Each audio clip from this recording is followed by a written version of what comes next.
You're watching What's Today?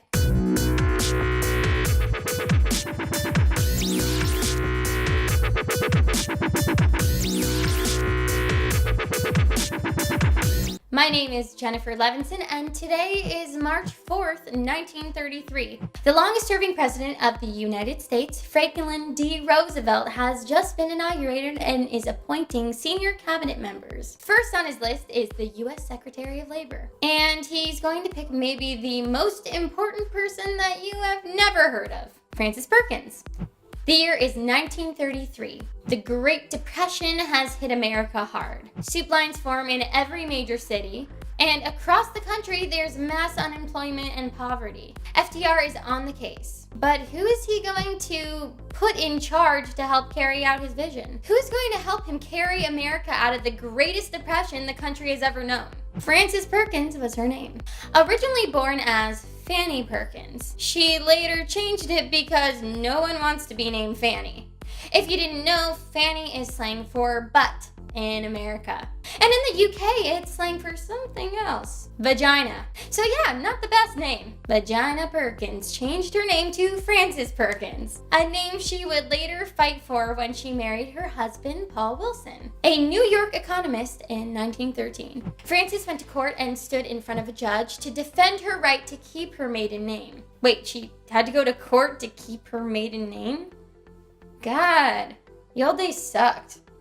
Frances, still with the last name Perkins, worked her way up the New York state government, eventually working with the governor and future president Franklin D. Roosevelt as commissioner of the New York State Department of Labor. So it's not too surprising that when FDR was elected president, he would go with someone he trusted to carry out his economic plans for the country. So on his inauguration day, March 4th, 1933, FDR quickly announces Frances, still with the last name Perkins, to be his Secretary of Labor for the United States. The first woman to ever hold the position, and longest person to ever hold the job, working as a Secretary of Labor for FDR's entire 12 years as president. Being appointed first female Secretary of Labor was a pretty badass accomplishment all by itself. But Frances, still with the last name Perkins, wasn't done yet. During her 12 years, she would execute FDR's famous New Deal and help bring America out of the greatest depression in history. Not to mention bring about the Social Security Act, bringing unemployment benefits, pensions for the aging workforce, and welfare for the poorest Americans. She even formed laws prohibiting child labor, and through the Fair Labor Act, she would institute the first minimum wage, created overtime for workers, and outlined the new 40-hour work week for the United States. Dang, that's a lot. But her accomplishments didn't stop there.